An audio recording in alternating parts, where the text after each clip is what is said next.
Court ಅಲ್ಲಿ ಒಂದು case ಕಳೆದ 22 ವರ್ಷದಿಂದ ನಡ್ಕೊಂಡ್ಬಂದು ಕೊನೆಗೆ ಈ ಜುಲೈಯಲ್ಲಿ ಒಂದು ಹಿಸ್ಟಾರಿಕಲ್ ಜಡ್ಜ್ಮೆಂಟ್ ಅನ್ನ ಕೊಟ್ಟಿದೆ. ಏನ್ ಕೇಸು ಅಂತಂದ್ರೆ ಒಂದು ಸುನಿತಾ ಕೃಷ್ಣನ್ ಅಂತ ಹೇಳಿ ಅವರು ಒಂದು NGO ನಡೆಸ್ತಿರ್ತಾರೆ.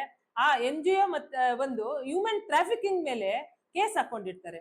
ಸೊ ಆ ಒಂದು ಕೇಸಲ್ಲಿ ಬಂದಂತ ಜಡ್ಜ್ಮೆಂಟ್ ಸಾವಿರಾರು ಜನಗಳದ್ದು ಜೀವನನೇ ಚೇಂಜ್ ಮಾಡಿರುತ್ತೆ. ಏನ್ ಜಡ್ಜ್ಮೆಂಟ್ ಅದು ಅಂತ ಹೇಳ್ತೀನಿ ನೋಡಿ. ಹ್ಯೂಮನ್ ಟ್ರಾಫಿಕಿಂಗ್ ಅನ್ನೋದು ಅದೊಂದು ದೊಡ್ಡ ಪಿಡುಗು.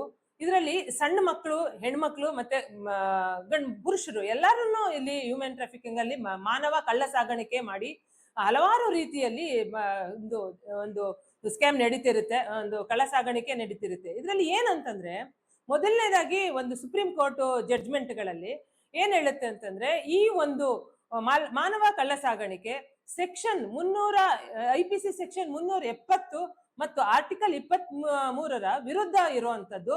ಇದು ಕನ್ಸೆಂಟ್ ಇದ್ರೂ ಕೂಡ ಅದೊಂದು ಕ್ರೈಮ್ ಅಂತ ಒಂದು ತೀರ್ಮಾನ ಮಾಡಬೇಕು ಅಂತ ಹೇಳುತ್ತೆ ಸುಪ್ರೀಂ ಕೋರ್ಟ್.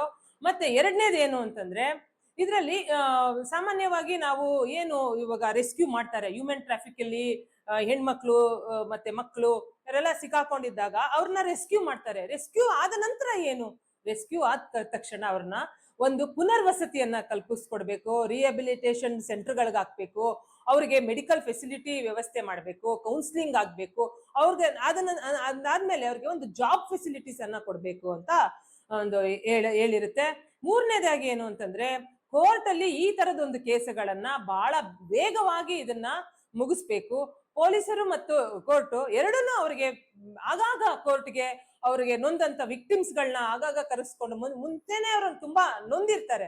ಆ ನೋವಿನ ಜೊತೆಗೆ 2 ವರ್ಷ 3 ವರ್ಷ ಕೋರ್ಟ್ಗೆ ಅಲೆದಾಡೋದ್ರಿಂದ ಅವ್ರು ನಿಜವಾಗ್ಲೂ ಅವ್ರು ತುಂಬಾ ನೋವನ್ನ ಅನುಭವಿಸ್ತಾರೆ. ಅದು ಬೇಗ ಈ ತರ ಒಂದು ಹ್ಯೂಮನ್ ಟ್ರಾಫಿಕಿಂಗ್ ಕೇಸ್ಗಳು ಬೇಗ ಮುಗಿಬೇಕು. ಮತ್ತೆ ನಾಲ್ಕನೇದು, ಈ ಸೋಷಿಯಲ್ ಮೀಡಿಯಾದಿಂದನೂ ಬಹಳಷ್ಟು ಜನಗಳು ಈ ಒಂದು ಮಾನವ ಕಳ್ಳ ಸಾಗಾಣಿಕೆಗೆ ತುತ್ತಾಗುವಂತ ಒಂದು ಚಾನ್ಸಸ್ ಇದೆ. ಇದರಿಂದ ಗೂಗಲ್ ಆಗ್ಲಿ, ಮೆಟಾ ಆಗ್ಲಿ, ಅಥವಾ ಇನ್ಸ್ಟಾಗ್ರಾಮ್ ಇಂತ ಒಂದು ಸೋಷಿಯಲ್ ಮೀಡಿಯಾದಲ್ಲಿ ಇರೋ ಅಂತವ್ರು ಎಲ್ಲಾರು ಇದ್ರ ಬಗ್ಗೆ ಬಹಳ ಅವೇರ್ನೆಸ್ ನ ಕ್ರಿಯೇಟ್ ಮಾಡ್ಬೇಕು. ಈ ತರದ ಒಂದು ಹ್ಯಾಡ್ ಗಳನ್ನ ಕೊಟ್ಟು ಜನಗಳು ಅಲ್ಲಿಗೆ ಹೋಗಿ ಅವರು ತೊಂದರೆಗೆ ಸಿಕ್ಕಾಕೊಳ್ಳದೇ ಇರೋ ತರ ಬಹಳ ಹುಷಾರಾಗಿ ಇದನ್ನ ಈ ತರದೊಂದು ವಿಷಯನ ನೀವು ಒಂದು ಸೋಷಿಯಲ್ ಮೀಡಿಯಾದಲ್ಲಿ ಹಾಕುವಾಗ ಬಹಳ ಎಚ್ಚರಿಕೆಯಿಂದ ಇರ್ಬೇಕಾಗುತ್ತೆ. ಇನ್ನು ಕೊನೆಯದಾಗಿ ಏನು ಅಂತಂದ್ರೆ ಇದರಲ್ಲಿ ನಾವು ಒಂದು ಸಾಮಾಜಿಕ ಕಳಕಳಿ ಅಂತಂದ್ರೆ ಈ ಒಂದು ಪಿಡುಗನ್ನ ಹೋಗ್ಸೋದಿಕ್ಕೆ ಒಂದು ಸಮಾಜದ ಒಂದು ಜವಾಬ್ದಾರಿನೂ ಇದೆ.